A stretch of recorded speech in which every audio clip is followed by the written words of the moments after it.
So, um, imagine you're walking into this massive, multi-million-dollar theme park. Oh, like a fully immersive one. Yeah, exactly. You pass through these beautifully engineered massive doors, and you immediately hear like the ambient sound of ocean waves being pumped in through hidden speakers. Right. And then you step onto this painstakingly constructed, life-size replica of a first-century fishing boat. It Mm. feels incredibly real, very You solid. can practically smell the salt water right there. Exactly. But then imagine walking right out of that immersive physical park, pulling your smartphone out of your pocket, and scrolling past a digital comic strip where God is making like a dad joke. Which is quite the transition. It really is. Yeah. Because right after that, a little push notification pops up on your screen, reminding you to read a verse of the day. Yeah, I mean, that is a massive, almost jarring whiplash. Totally. You are moving from a multi-million-dollar physical monument, something literally designed to prove that an ancient text is objective history, straight into a completely disposable digital meme. And it uses that exact same text for a quick laugh. Right. And that exact whiplash. That's what we are exploring today. We are looking at how the most sacred text in Western history has been, well, twisted, stretched, repackaged, and just completely reimagined by American pop culture. It's a fascinating dynamic. It really is. So today's deep dive is venturing into this really massive, comprehensive volume. It's called the Oxford Handbook of the Bible and American Popular Culture, edited by Dan W. Clanton Jr. and Terry R. Clark.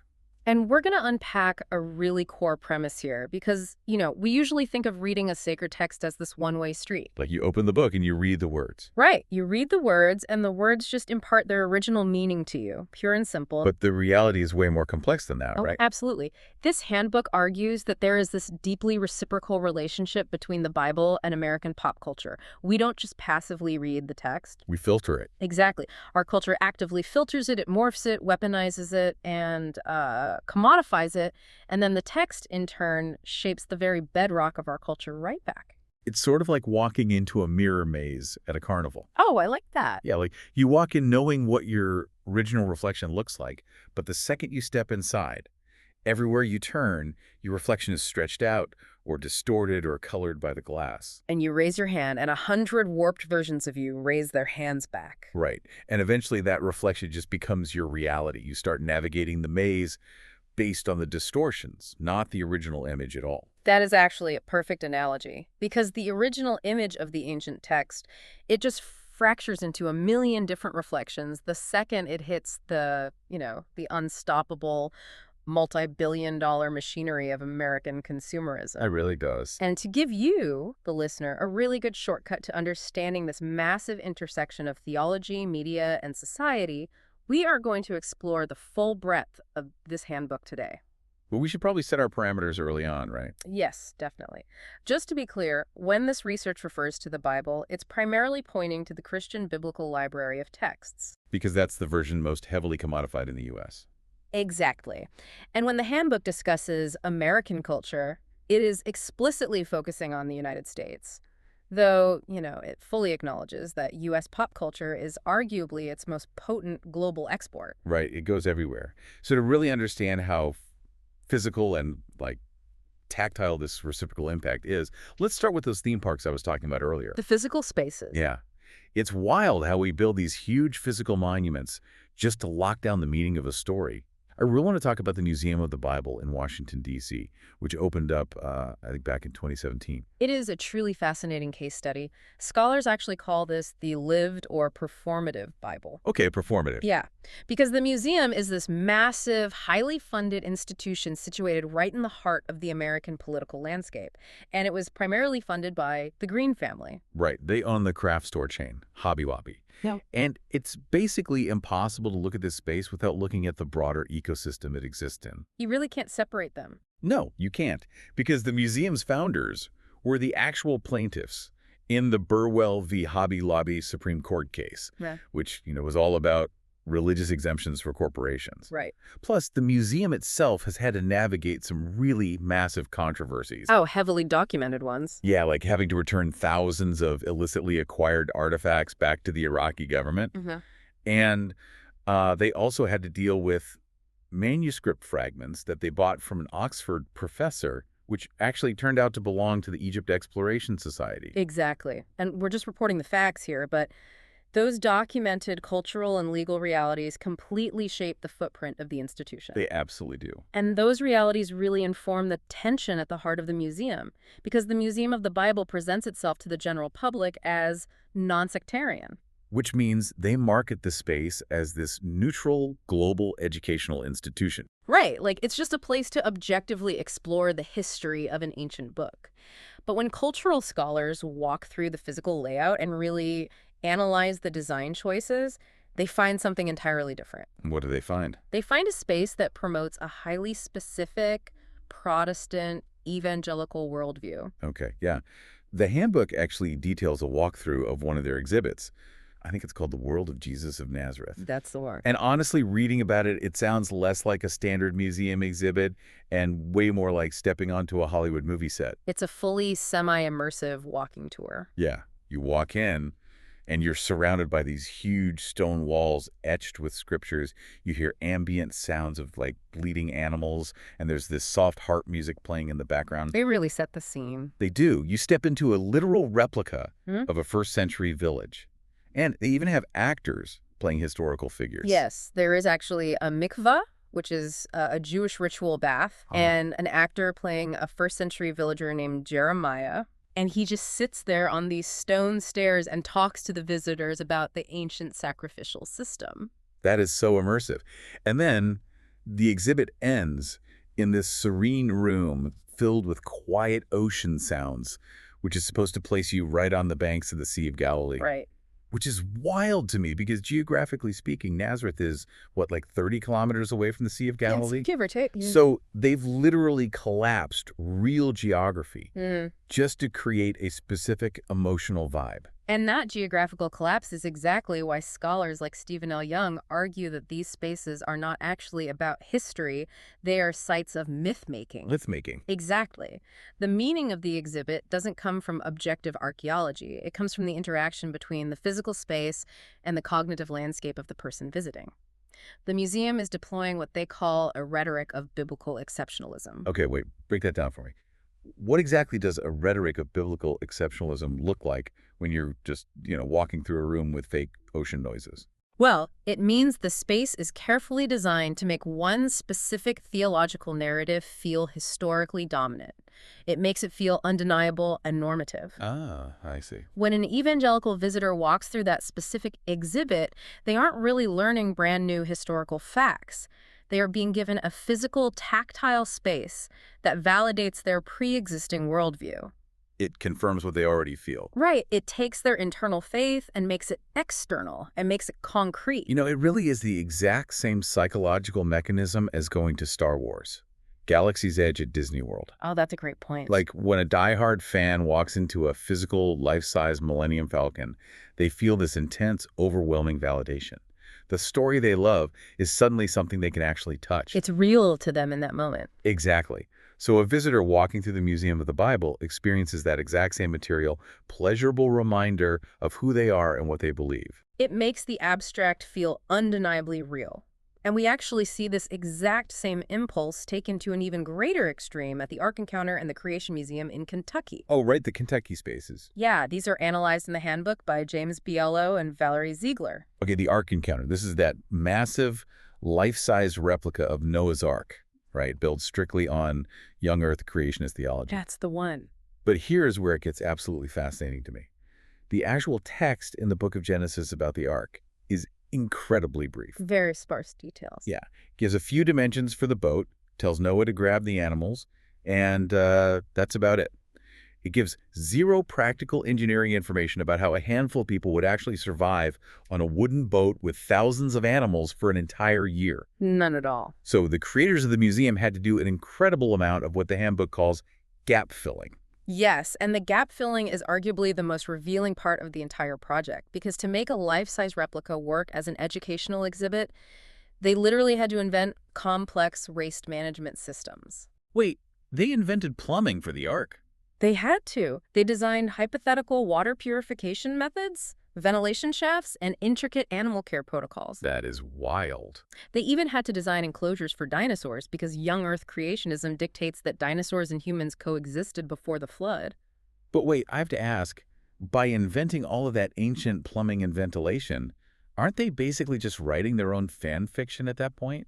In a sense, yes. Like they're adding massive amounts of information that simply does not exist anywhere in the biblical text. They absolutely are. But the purpose of that fan fiction is deeply ideological.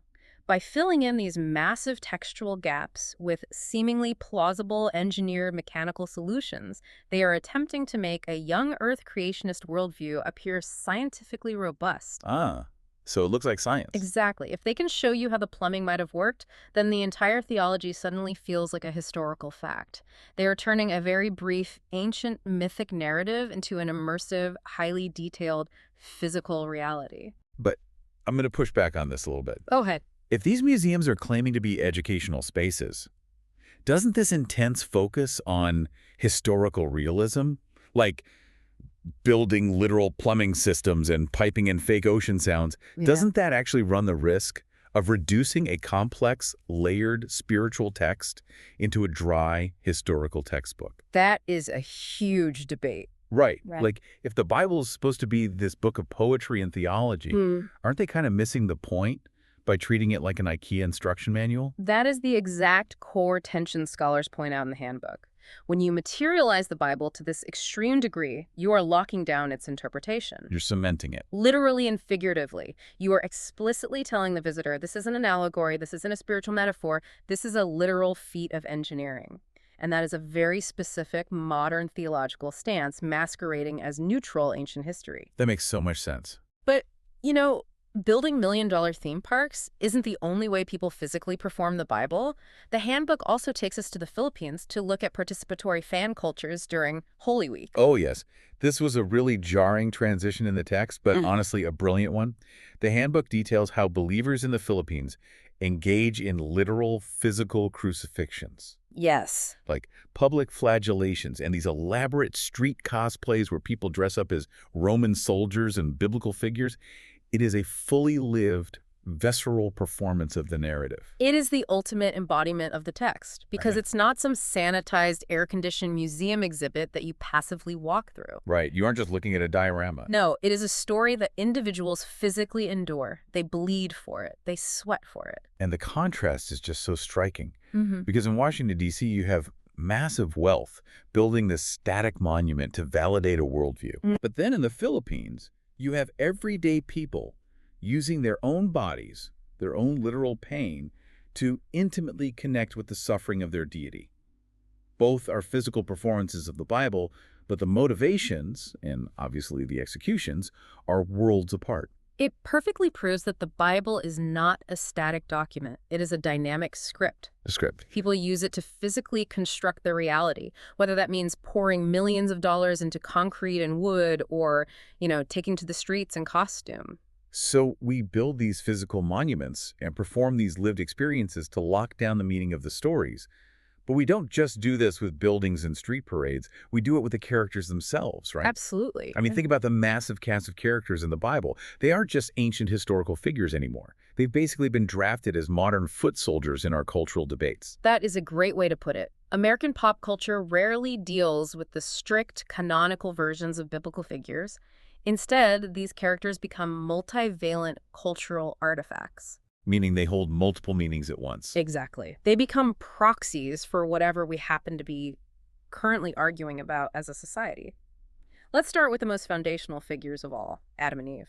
Oh, they're everywhere. Huh. Movies, TV shows, comic books, pop music. Constantly referenced. They serve as the ultimate avatars for our ongoing cultural debates about gender roles, sexuality, and the origins of humanity. And the handbook actually brings up this brilliant historical example involving Sarah Grimke. Yes, the famous 19th century abolitionist and suffragette. Right. And her work perfectly illustrates how translation choices reflect the cultural biases of the era. So if you look at the Genesis narrative, after Adam and Eve eat the forbidden fruit, God speaks to Eve about the consequences, right? Correct. Traditional English translations, which were heavily influenced by male translators living in very patriarchal societies, they render the verse as, He shall rule over you. He shall rule over you. It sounds like a strict imperative. Right.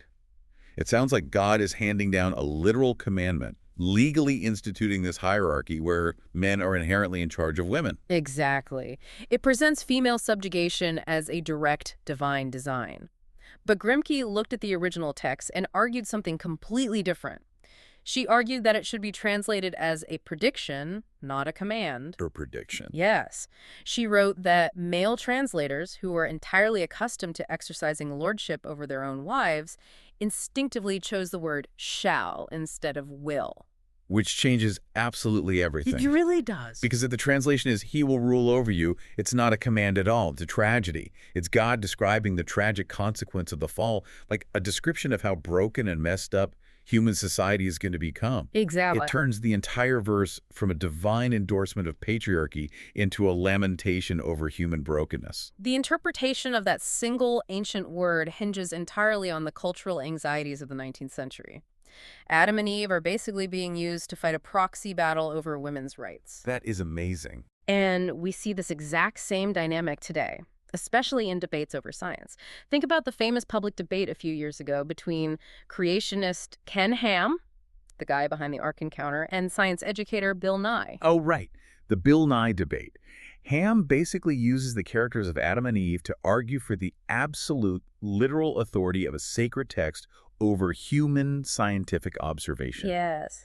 And then Nye uses the exact same cultural moment, debating the exact same ancient characters, to advocate for the supremacy of the scientific method and empirical data. Right. So Adam and Eve aren't just people in a garden anymore. They are the literal battleground for how modern society defines truth. And this proxy dynamic extends out to national identity as well. Look at Moses. Wow, Moses is huge. The Handbook explores how Moses has practically functioned as America's prophet. The early European colonists didn't just read the Exodus story. They mapped their own political struggle perfectly onto it. Oh, absolutely. They framed their journey across the Atlantic to North America as an escape from a European pharaoh. It's fascinating. It's brilliant branding, honestly. If you are escaping the King of England and you explicitly call him Pharaoh, you instantly legitimize your rebellion as a divine mandate. You're not just moving, you're fulfilling destiny. Right. You aren't just starting a new colony to avoid taxes. You are entering the promised land. But, it's not just political figures that get rewritten. It's the morally complex characters, too. Look at how our culture treats David and Bathsheba. That is a perfect example of how the medium dictates the morality of the character, because the actual biblical story of King David and Bathsheba involves massive abuses of power, lust, deception, and ultimately state-sanctioned murder. Right, like David sees Bathsheba, he uses his royal power to take her, gets her pregnant, and then has her husband actively killed on the front lines just to cover the whole thing up. It is dark. It is incredibly dark. And as the research in the Handbook shows, if you read a modern adult fiction novel based on David and Bathsheba, it usually leans into that darkness. It embraces the grit. Right. It operates as a complex, gritty exploration of political corruption and the consequences of power. But if you look at how that exact same story is rendered in children's Bibles, the narrative is radically sanitized. Dramatically. The sexual violence and the murder are often scrubbed entirely, or they are framed in a way that really minimizes David's culpability, mostly just to protect his status as a hero. So we are actively protecting kids from the actual text of the Bible by using pop culture sanitization. Essentially, yes. We want the Bible to be this collection of clean, easy, moral fables, not a gritty historical thriller. So we just erase the parts of the characters that don't fit our modern sensibilities. You see the exact same thing happen with Queen Esther. Oh, the treatment of Queen Esther is fascinating because in traditional Jewish retellings, the story of Esther highlights political danger, systemic trauma, and the sheer grit it required to survive a literal genocide. Right. It is a profound story about a marginalized woman outmaneuvering a hostile empire. But the Handbook looks at what happens to Esther in modern Christian romance novels, and it's wild. They give her the full Disneyfication treatment. They really You turn her into this classic, sanitized, totally naive Disney princess archetype. The gritty survivor gets replaced by a sparkling royal who just, happens to win a beauty contest. It completely defangs the original narrative. It happens over and over again. The characters basically become empty shells. The culture just pours whatever it is currently prioritizing, whether that's sanitized family values, 19th century feminism, or modern romance tropes right into these ancient names. And honestly, no character experiences this more intensely than Jesus himself. No question. The Handbook actually refers to Jesus as the ultimate historical meme. And using the term meme here is conceptually brilliant by the authors. A meme is an idea or an image that spreads rapidly from person to person within a culture, mutating as it goes. Evolving. Right. And Jesus's image went truly global with one very specific mutation. Warner Sallman's famous 1940 oil painting, The Head of Christ. Oh, everyone knows this painting, even if they don't know the name of it. It's that incredibly serene, glowing portrait of Jesus looking slightly upward. Yes. And he looks very, very European. Flowing sandy brown hair, pale skin, blue eyes. The Handbook notes there are an estimated 500 million copies of that painting floating around the world. It was on prayer cards in Sunday school classrooms and living rooms. And that single image cemented a very specific, culturally dominant version of Jesus in the American psyche. It presented a passive, comforting, racially European deity. Right. But pop culture is a two-way street. Because that image is so overwhelmingly dominant, it provides a massive target for alternative subcultures to subvert. The Handbook specifically analyzes the Adult Swim television comedy Black Jesus, created by Aaron Magruder. This was such a fascinating pivot in the reading. Black Jesus takes the Messiah and places him right in modern-day Compton, California. The Handbook explores how the show uses what scholars call post-soul satire. Let's unpack post-soul satire for a moment because it's key here. Yeah, go for it. It refers to a type of Black comedic art that emerged after the Civil Rights Movement, the post-soul era. It uses heavy irony, absurdity, and really unapologetic humor to tackle incredibly heavy systemic issues, but without sounding like a dry sociological lecture. Right. So in Black Jesus, you have the Son of God hanging out in a community garden in Compton, dealing with gang members, corrupt cops, and just everyday poverty. Exactly. It's a comedy. It's full of slang and profanity, but it uses the character of Jesus to directly critique the racial and social formations of modern American society. It highlights the hypocrisy of a nation that claims to follow a poor, marginalized carpenter, but then systematically oppresses poor, marginalized communities. And this raises a massive question about cultural authorization. What do you mean? Well, the creators of Black Jesus are borrowing the immense cultural capital of the Christian Savior to reimagine the world, but they are doing it entirely outside the authorization of traditional, powerful ecclesiastical institutions. Ah, I see. The church didn't greenlight this show. Exactly. It shows that while dominant cultural groups may have historically dictated who Jesus is through paintings like The Head of Christ, they cannot dictate how marginalized groups will reinterpret him to speak to their own lived realities. Which makes me wonder something. When a gritty comedy like Black Jesus places the Messiah in the middle of a marginalized community to actively critique systemic injustice and police brutality, doesn't that actually capture the original, disruptive, prophetic intent of the biblical text far better than a highly polished, reverent, historically accurate, yet totally sterile documentary? That is the exact kind of critical debate this field of study demands. It's a great question, right? It is. Does a reverent, static portrayal miss the revolutionary spirit of the text entirely? Many scholars would argue yes. Often, it is the satire, the comedy, and the subversion that cuts closest to the original social critique embedded in the ancient texts. And it's not just Jesus who gets reevaluated. Even the villains get this treatment. Oh, absolutely. The Handbook tracks the character of Judas Iscariot in film. Over decades of cinema, Judas completely evolves. In early medieval depictions and really early films, he is a one-dimensional, greedy villain, just a pure caricature of betrayal. Very flat. Yeah. But as our culture became way more obsessed with psychology and nuance, Judas shifted. In rock operas like Jesus Christ Superstar or even more modern dramatic films, he becomes deeply complex, sympathetic, and tragic. He really does. He becomes a vehicle for our modern questions about predestination, free will, and political pragmatism. He reflects our modern psychological need to understand the why behind a betrayal rather than just accepting the what. It really makes you wonder what future iterations of these characters will look like. Like, imagine if we discover extraterrestrial life in the next 20 years. Huh. How does that alter the way pop culture portrays Adam and Eve as the first humans? It would completely change the paradigm. The empty shells will stay the exact same, but the filling is going to keep changing based on our latest existential crisis. Precisely. So we've seen how individual characters morph to fit modern agendas.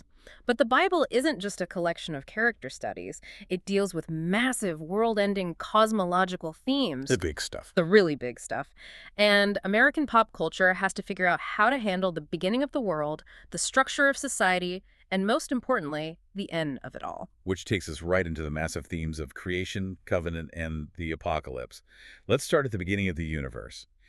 The Handbook points out a wild fact about how a single accident of pop culture illustration completely warped the modern American understanding of both science and theology. You are referring to Rudolf Salanger's famous illustration, The March of Progress. Yes. Oh man, if you don't know the name, you definitely know the image. It was published in a 1965 Time Life book.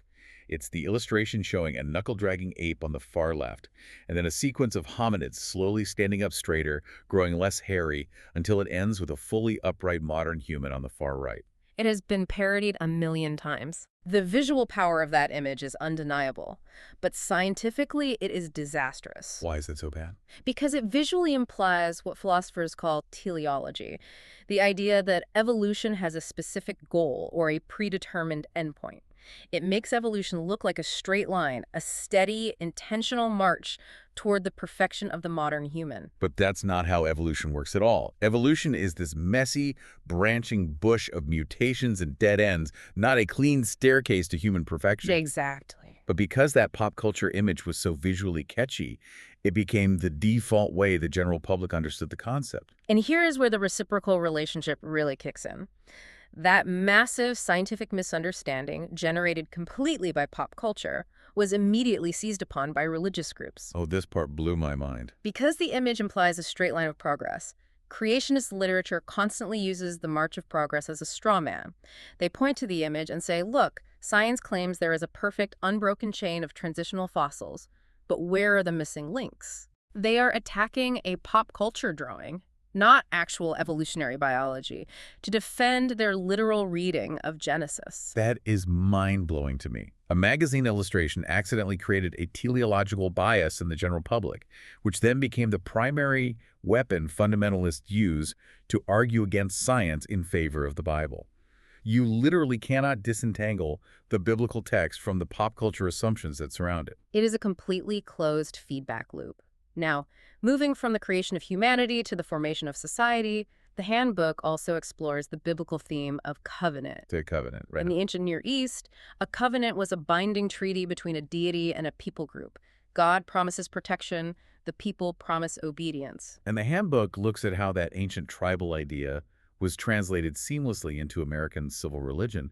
And honestly, the craziest part, they use Captain America comic books to prove it. It's a brilliant connection by the author. The whole ideology of American civil religion is that the United States is God's new Israel. It is a favored, heroic nation with a special divine destiny and a moral duty to police the world. And what is Captain America if not the ultimate embodiment of that exact covenant? He literally carries a shield to protect the innocent. His moral compass is absolute, and he is literally wrapped in the flag. He is the physical avatar of it. He is the secular superhero repackaging of the biblical chosen nation narrative.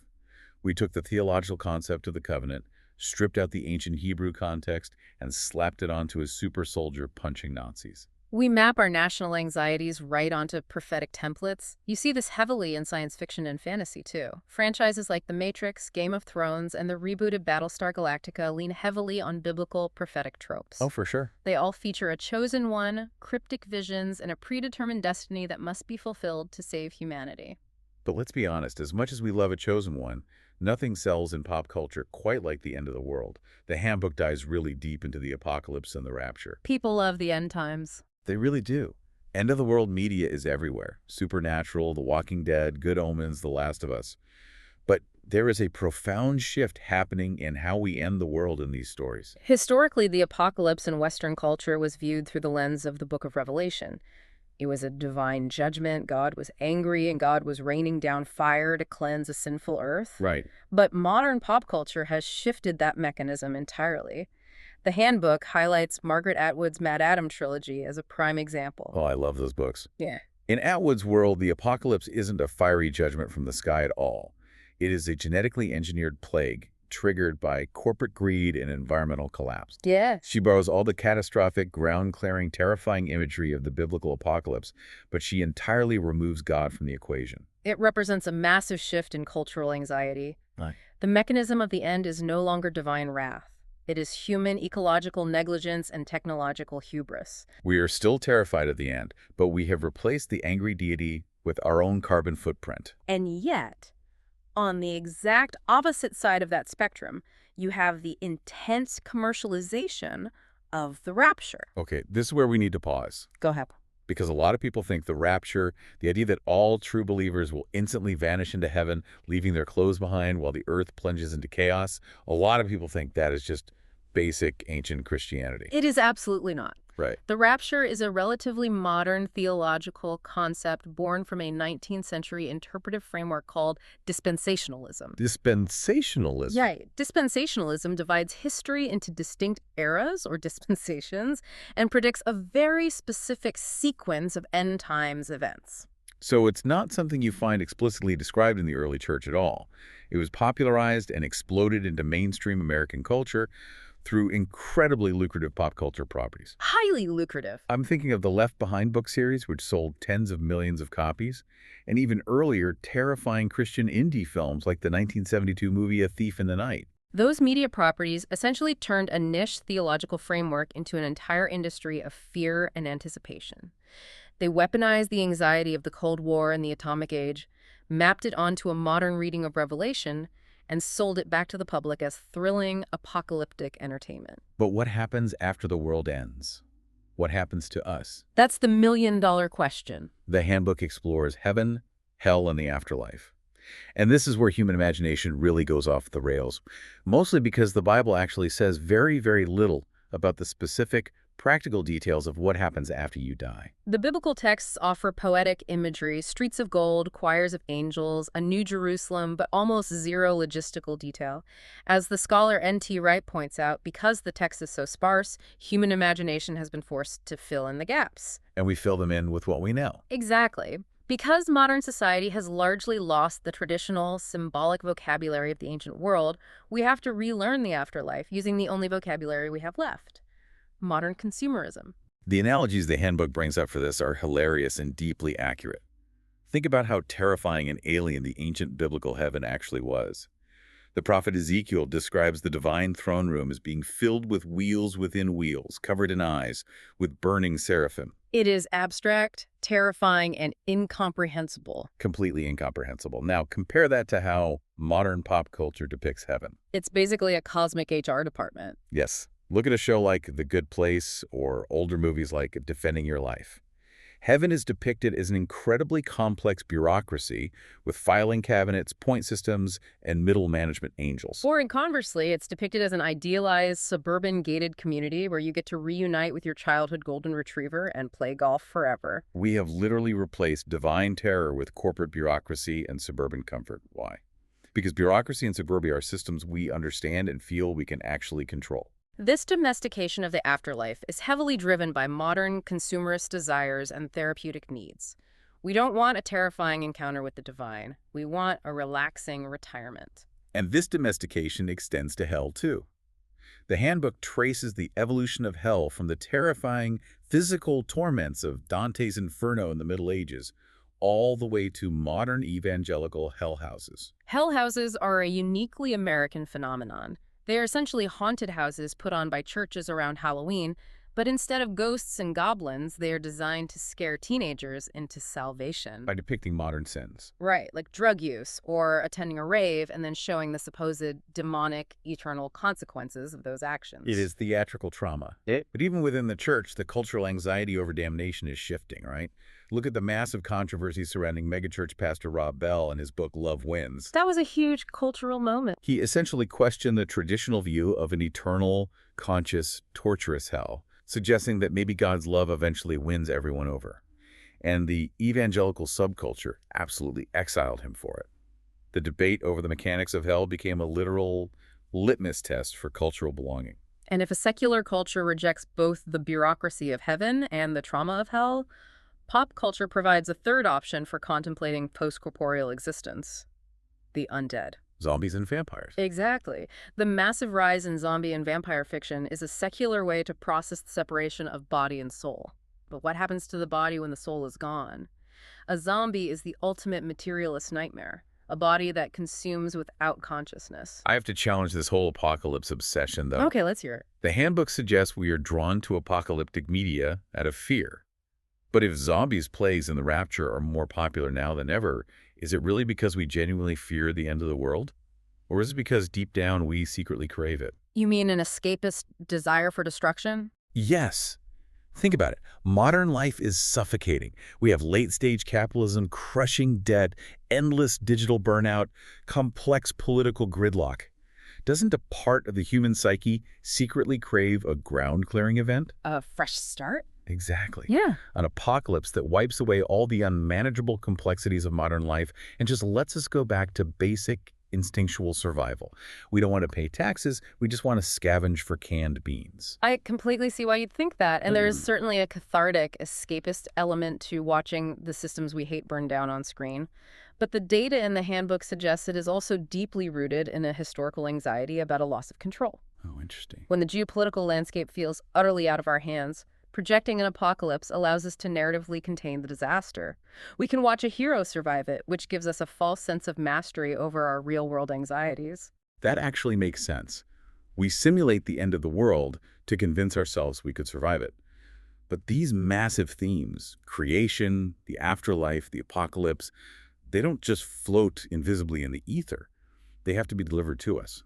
And the delivery mechanism, the specific medium, radically changes the message. Which brings us to the genres of pop culture. Because putting a biblical narrative on a television screen is fundamentally, structurally different from putting it in a comic book or a video game. The rules are different. The medium has its own affordances and demands. Let's look at television and film. The handbook explores a massive idea. Television has actually superseded the church as our culture's central storyteller. The glowing screen in your living room is the new stained glass window. Stained glass windows in medieval cathedrals weren't just decorative. They were the primary visual technology used to teach a largely illiterate population the narratives of their faith. Today, television serves that exact same function for the broader cultural narratives. Think about how shows like Lost or The Handmaid's Tale draw incredibly heavily on biblical theology, destiny, and divine punishment. They take these ancient texts and use them to generate massive, mainstream, water-cooler conversations. But television requires a very specific narrative structure. That's right. Exactly. The medium dictates the theology. A 2-hour movie requires a clean, cathartic resolution by the third act. A serialized television show, however, requires ongoing mystery, cliffhangers, and delayed gratification to keep you tuning in next week. So they have to stretch it out. Therefore, the biblical narrative is fundamentally altered, stretched, mysterious, unresolved to serve the economic and structural demands of television. You see this adaptation in music, too. Hmm. The handbook looks at the fragmented use of the Bible in pop and rock. You have Christian metal bands like Stryper tossing actual Bibles into the crowd. Quite the visual. Yeah. You have Iron Maiden using the apocalyptic imagery of Revelation just because it sounds brutal and metal. You have Bob Dylan and U2 constantly blending the sacred and the profane, using biblical language to sing about romantic heartbreak or political protest. The Bible isn't used as a complete, coherent text in music. It's used as a palette of emotional colors. And one of the most brilliant connections in the handbook is the comparison between jazz and biblical interpretation. I really love this comparison. Explain how John Coltrane connects to reading Genesis, because this was great. It comes down to the structure of the art form itself. Jazz is inherently improvisational. When you play jazz standard, the band first plays the head, the recognized canonical melody. The part everyone knows. But then the musicians take turns playing solos. They break the melody apart, they stretch it, they reharmonize it, they play their own lived experience over the chord changes before finally returning to the head. And that is exactly how American culture treats the Bible. The ancient text is the head, the canonical melody. But every single generation, every subculture takes a solo. Yes. They improvise over the text, adapting it to fit the rhythm of their own era, whether that's 19th century abolitionists, 1960s civil rights leaders, or modern pop stars. There's a canonical melody, but everyone plays their own solo. It is a fluid, living tradition, and we see this fluidity in visual storytelling too, particularly in comics and graphic novels. We aren't just talking about Superman as a Christ figure here. We are talking about explicit adaptations like the Action Bible or the Manga Bible. The Action Bible is fascinating. It uses the visual narratology of comic book panels, dynamic angles, speed lines, exaggerated musculature to really speed up the action of the biblical stories. It changes the pacing completely. It does. It visually frames the prophets and kings as literal superheroes. It emphasizes heroism and kinetic action over quiet contemplation. And conversely, you have everyday newspaper comic strips. The Handbook notes how daily comic strips manage to safely portray God, angels, and the afterlife to a massive pluralistic audience. They have to be careful. They do. They use gentle humor to navigate religious controversy, making the divine feel approachable, harmless, and deeply everyday. But the most radical shift in medium is happening right now, and it is sitting in our pockets. The transition to digital texts and video games. I mean, think about the material shift of the Bible over the last century. The transition from print culture to digital culture completely alters the cognitive relationship a user has with the text. The Bible used to be this massive, heavy, gilded Victorian family heirloom. It sat on a parlor table. It had a family tree written right in the front cover. It had physical gravity. It commanded respect just by existing. Right. If you wanted to read it, you had to physically go to it, open it with two hands, and sit with it. Now it is literally a push notification on a smartphone app. It dings right next to your Instagram updates, your Uber receipts, and your text messages. Exactly. The physical weight of the text has vanished entirely. It has a user interface now. You don't turn sacred pages. You scroll through God's Word with your thumb while standing in line at a coffee shop. The technological properties of digital media shape how users engage with it. The interface constrains and directs the experience. It gamifies reading with streaks and badges. Gamification, yes. Similarly, video games utilize apocalyptic and religious scenarios in a way no other medium can because games grant the player agency. That's a huge difference. In a movie, you just watch the end of the world. In a video game, you actively participate in it. You make the moral choices that determine who survives the apocalypse. You decide who gets the med kit and who gets left behind. But this raises a vital question about the nature of the sacred. Does reducing the Bible to a digital app, a gamified streak, or a comic book strip it of its aura? Does it ruin it? Does this constant commodification destroy its sacred authority? See, I don't think it destroys it. I think it returns it to its roots. Before the printing press, the biblical stories were oral traditions spoken around campfires. They were the everyday entertainment of everyday people. That's a fair point. Making it an app or a comic book demystifies the sacred by placing it alongside the mundane, sure, but it also ensures the text's survival and its omnipresence in a secular age. It is the ultimate paradox of modern media. It flattens the reverence, but exponentially increases the reach.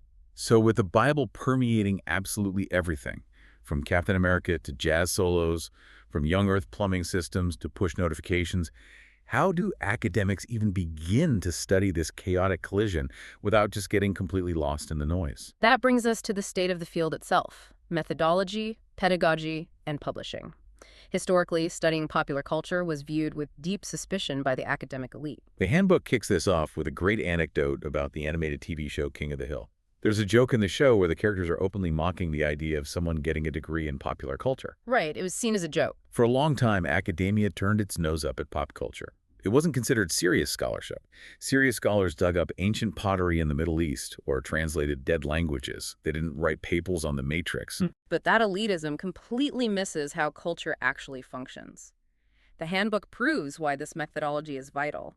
One scholar uses the method of reception history to study cheap, mass-produced, Gilded Age picture postcards that featured the Ten Commandments.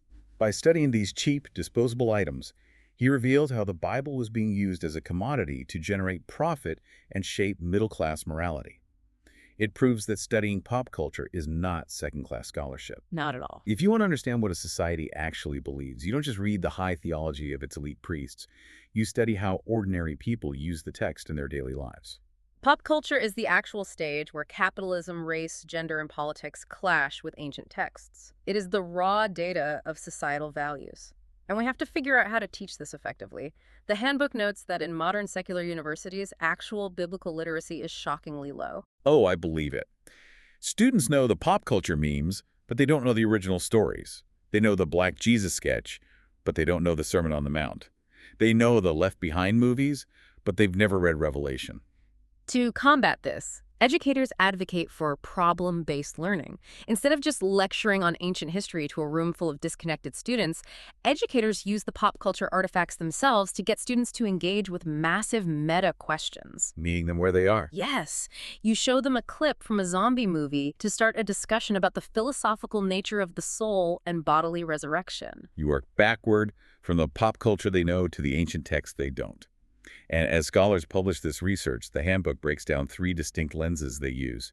You can study the Bible as popular culture, looking at the book itself as a mass-marketed commodity with leather covers and study notes. That's one. You can study the Bible in popular culture, cataloging how movies and songs quote the text. And you can study the Bible and popular culture, an intertextual reading where the two mutually construct meaning together. What becomes undeniably clear from all these scholars is that the Bible is a living, breathing, mutating artifact. If the Bible is mostly encountered today through fractured pop culture references, a quote in a movie, a meme on Twitter, a lyric in a song, future generations are going to possess what we might call a kaleidoscopic understanding of the Bible. A kaleidoscope. I love that term for this. They won't see a single coherent picture.